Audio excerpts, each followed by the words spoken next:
Notre continent africain a l'habitude de voir le coup d'État. Quand quelqu'un voit un coup d'État dans un pays voisin, lui aussi il cherche à faire le coup d'État ici.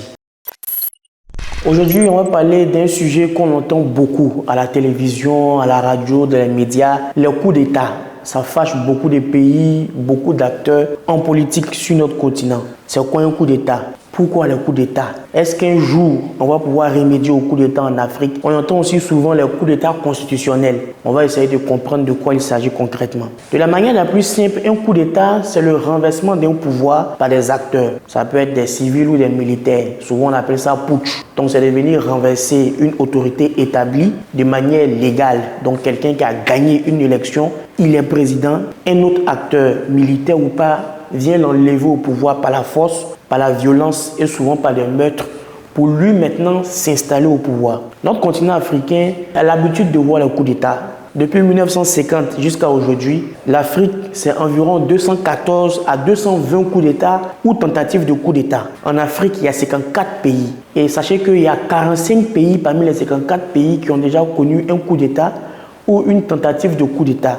Et sur les 240 coups d'État, il y a eu 100 coups d'État qui ont réussi de manière claire. Donc vous comprenez que ça inspire les gens. Quand quelqu'un voit un coup d'État dans un pays voisin, lui aussi il cherche à faire le coup d'État ici.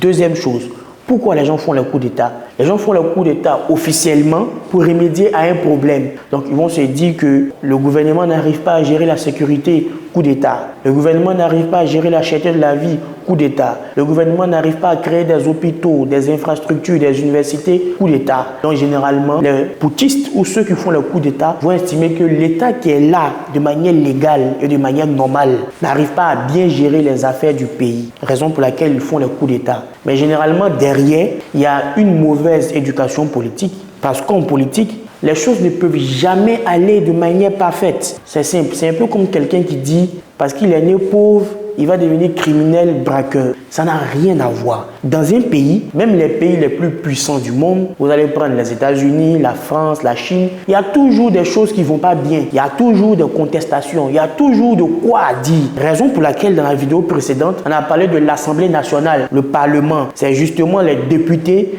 qui doivent pouvoir porter la voix du peuple et dire que cela ça va pas, cela ça va pas. Et dans notre cas de figure en Côte d'Ivoire, on a les partis d'opposition.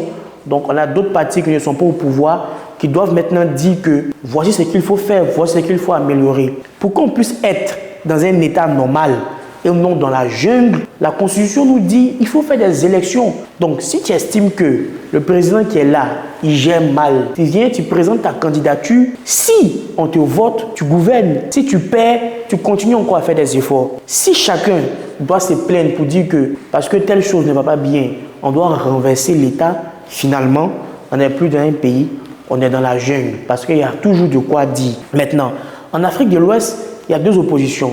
Actuellement, il y a les pays de l'AES, Alliance des États du Sahel, et il y a la CEDEAO qui est là. Donc, c'est des pays qui ont quitté la CEDEAO parce qu'ils estiment que la CEDEAO gère les affaires de la France, la CEDEAO ne gère pas bien l'organisation sous-régionale, donc eux ils sont fâchés, ils ont créé pour eux à part. Et ces pays-là estiment que nous, on fait le coup d'État constitutionnel. On ne prend pas des armes pour se maintenir au pouvoir, mais on va modifier la Constitution pour rester au pouvoir. Est-ce qu'un coup d'État peut être constitutionnel? Est-ce qu'on peut modifier la Constitution en violant la Constitution? Parce que quand quelqu'un doit, par exemple, faire au-delà de 2 mandats, il y a par exemple les référendums. Donc c'est le peuple lui-même qui vote oui qu'on doit passer à une 3e république. Maintenant, les gens vont dire que, est-ce que si on passe à une autre république, là, le mandat il continue ou bien il s'arrête? Ça crée un débat. Ici, je ne vais pas forcément donner une position. Chacun est libre de donner son point de vue, mais ce qu'il faut retenir, c'est que le minimum qu'on doit respecter pour vivre de manière claire et en paix dans un pays, c'est que si tu as des ambitions politiques, tu veux être député, tu veux être maire, tu veux être président du conseil régional, tu veux être président de la République, tu cherches à mener des actions sur le terrain, tu poses ta candidature. Si tu as la majorité des voix, tu diriges. Actuellement en Côte d'Ivoire, le parti au pouvoir RHDP a 197 députés. Après le RHDP vient le PDCI. Et devinez qui est 3e, ce n'est ni le FPI, ce n'est ni le PPACI, c'est les indépendants. Donc pour dire que si tu es sincère dans ta démarche, que tu mènes des actions, forcément, le peuple va te rendre ça de la plus belle des manières.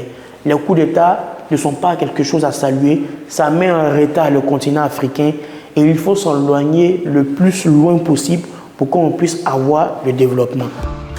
On dit quoi?